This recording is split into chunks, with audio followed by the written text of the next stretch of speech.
Hey guys, welcome back to JacQ of All Trades. I'm Jack, your host. This is episode 25, which feels unreal because I still remember staring at my screen thinking, do I really need a podcast? Apparently, yes. Yes, I did. Today, I want to talk about something that surprised me when I started this podcast. Because it turns out podcasting taught me way more than just how to talk into a microphone without panicking. It taught me how my brain actually works, how I communicate, and why slowing down is, unfortunately, good for me. So, if you've ever had a brain that runs faster than your mouth, or you've been thinking about starting something creative but keep overthinking it, this one's for you. So here's the thing about me. My thoughts run faster than my typing speed. And my typing speed isn't bad. Basically, what this means is when I'm talking to people, my brain is already 3 sentences ahead while my mouth is still explaining something I meant to say a few seconds ago. Sometimes I'll be halfway through a story and suddenly stop because, wait, did I already tell them this part, or was that just a conversation I had in my own head? This leads to some interesting real-life moments. Friends have told me that talking to me feels a bit like flipping TV channels. Engaging, unpredictable, and most of the time so random it can be confusing. And because of that, I often just listen more than I speak. I pretend to listen. In reality, there's a full tech talk happening in my head. What I didn't realize back then was that I was slowly depriving myself of actually expressing my thoughts out loud. That's why writing has always been my comfort zone. I've been writing online since I started blogging back in 2009. Give me a keyboard and I'm good. Social media posts, forum threads, blog articles, I could connect without tripping over my words. Writing feels safe. You can edit, delete, and you can also make yourself sound smarter than you felt when you first typed the sentence. But there's something writing can't fully capture. Your voice, the pauses, the intonation, the emphasis, and of course, the accidental laugh halfway through a sentence. Text tries its best, but it can't always carry the mood the way your voice can.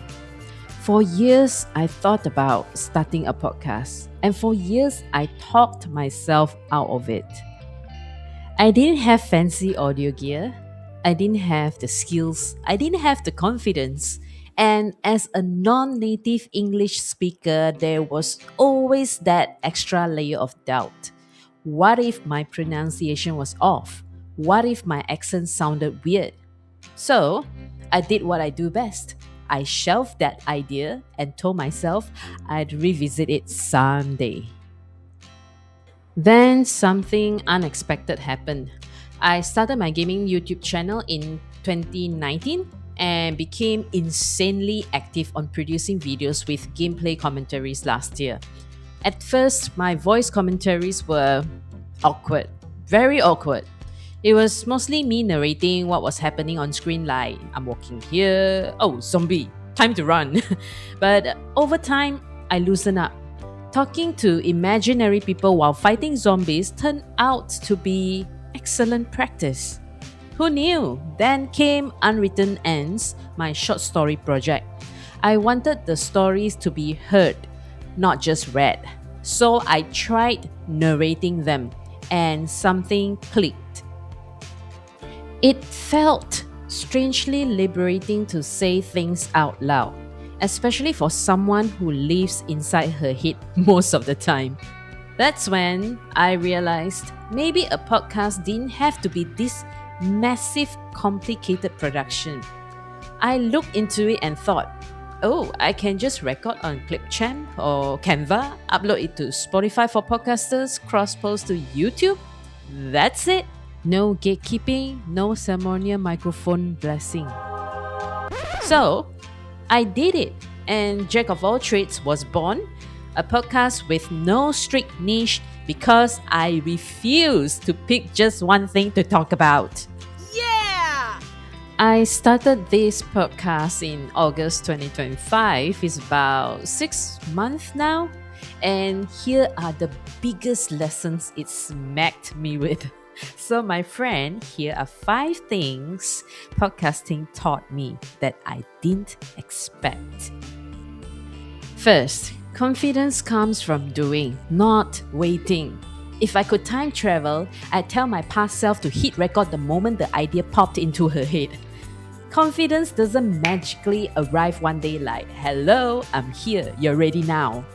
You build it episode by episode. My first recording felt like I was speaking into the void. Now, it feels like catching up with a friend. Still awkward sometimes, but familiar. And if you are listening to this right now, you're already part of the conversation. We are already friends. You just don't talk back yet. Second, the internet is basically a free university.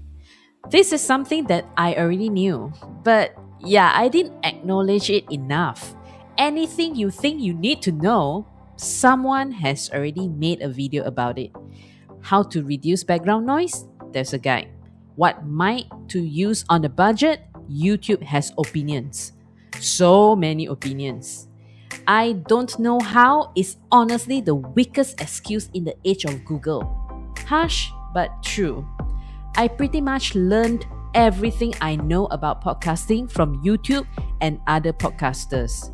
So, if you're thinking about starting one, congrats. This is the part where I gently push you off the edge. Thirdly, audio adds a whole new dimension. Writing is great, but audio changes everything. Tone, pacing, pauses, and many more. A sarcastic line in text can be misunderstood. In audio, your voice makes it obvious you're joking. It's like upgrading from black and white to full color. Same idea, more personality.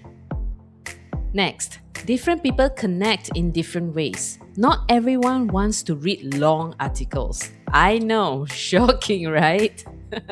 Some people learn visually. Some are kinesthetic like myself who prefer to learn things hands-on.